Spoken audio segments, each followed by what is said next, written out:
Hello ladies and mental Jan, and welcome to another HD review. Today we are looking at the Chiri, the tier 10 medium tank that somehow is put in tier 7, so it's OP as balls. Of course, everybody knows the Chiri on how overpowered it is, so let's break it down to you. So let's look at the armor. 75 millimeters of armor, pretty tricky to pen if you're a tier 3 light tank, but if you're not, then this tank is made out of cardboard. And it's massive! And I do really mean it is massive. It is bigger probably than a tiger, which is also massive. So yeah, the Chiri is massive, and there's no armor. Let's get into the replay. Wait, gun depression first. -10, it's pretty sick. Plus 20 elevation, and obviously to the back you're gonna get only 2 gun depression, which is obviously horrible. Anyways, now we can get into the replay. And here we go, playing Lakeville, pretty heavy tier 8 game, no tier 9s, but the majority of both teams consists of tier 8s. Not really what you want in the Chiri, but as always, before we get into too much action, let's talk about the stats. 1250 health, view range 370, top speed forwards 42, backwards 18, power to weight 13.1, tank traverse 34, turret traverse 36. When we come to the gun, you have this 7.5 centimeter auto-loading Chiri gun. You have a 3-shot auto-loader with an average pen of 155 and 130 damage per shot. The reload of the magazine by default is 10 seconds, but this tank can mount the rammer, and you should, and that goes the reload down significantly. I think with a good crew and proper equipment, you can get the reload on this tank down to around 8 seconds or something similar to that.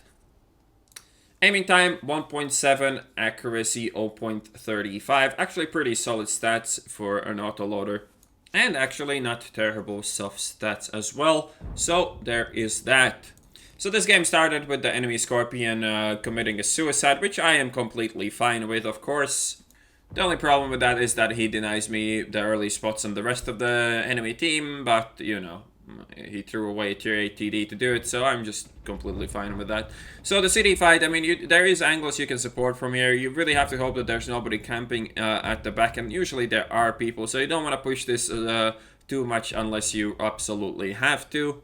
We have pretty good numbers in the city, so they should be able to put up a pretty good fight, as well as we have like IS-6s there that should be able to, just shit on the enemy team because, fair and balanced. Anyways, I have a Godzilla sneaking up on me that I have not noticed yet, and there he comes. The guy is gonna be a pain in the ass this entire game, so, prepare for that.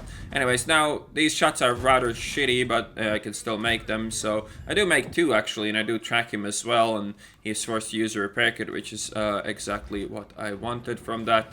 Now, T-34-100 here as well, we're gonna shoot that guy as well. You can see that this autoloader unloads extremely fast and doesn't take too much to aim as well, which is obviously the strength of this tank.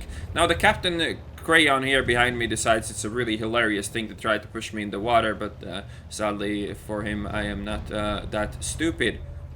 Anyways, now when I have dealt with that problem, we can keep shooting in the city. This is definitely the thing to do. I mean, I'm lacking pen to fight anything frontally, and pushing this early into their base is a bad idea because that ST1, the T40, the T34-100, all of those guys can just come here and shoot me in the back, and that's definitely not what I want in life. So I'm just gonna sit here and try to support the city until that is cleaned up, and then we're gonna push into the base because I do not want to die. Pretty shitty angle on the T29, can't really pen at the side of the turret there in that angle, but we do instead get the tier 8 fire, which is pretty much, again, the best thing that could have happened there. But you can really appreciate the Chiri's gun can handle itself rather well, even at this range, which you would not really expect.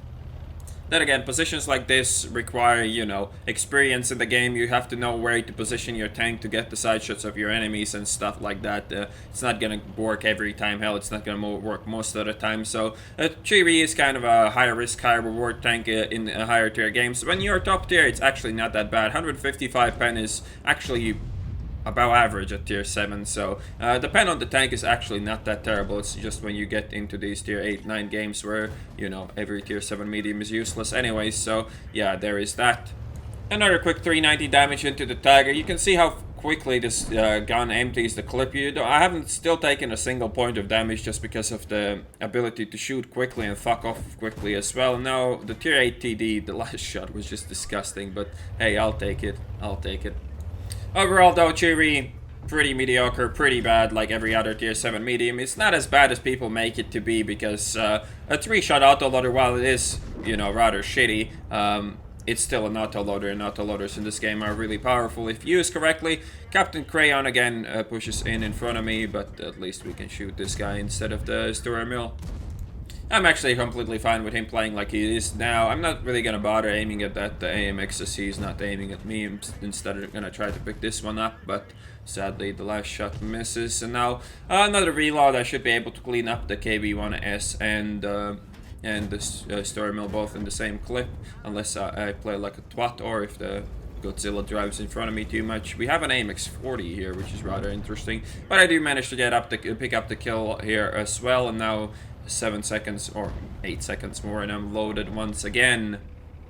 You can see as a support vehicle, this tank works really well actually for a tier 7. It's not the fastest tank around, but then again, that's the price you pay for an autoloader. Trying to get the track here, but I did not manage to, so I'm not gonna get the tracking for that one. Here's the end plate, Ace Tanker, 6,894 experience with the triple, also a Confederate.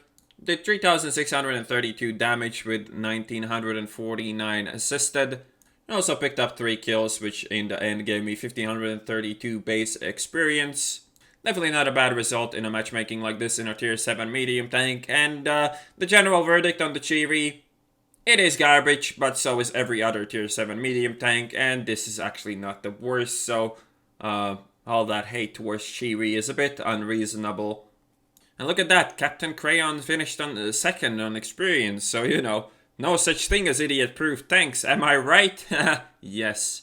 Funny joke, Wargaming. Anyways, I am done for today. I'll see you guys on the next one.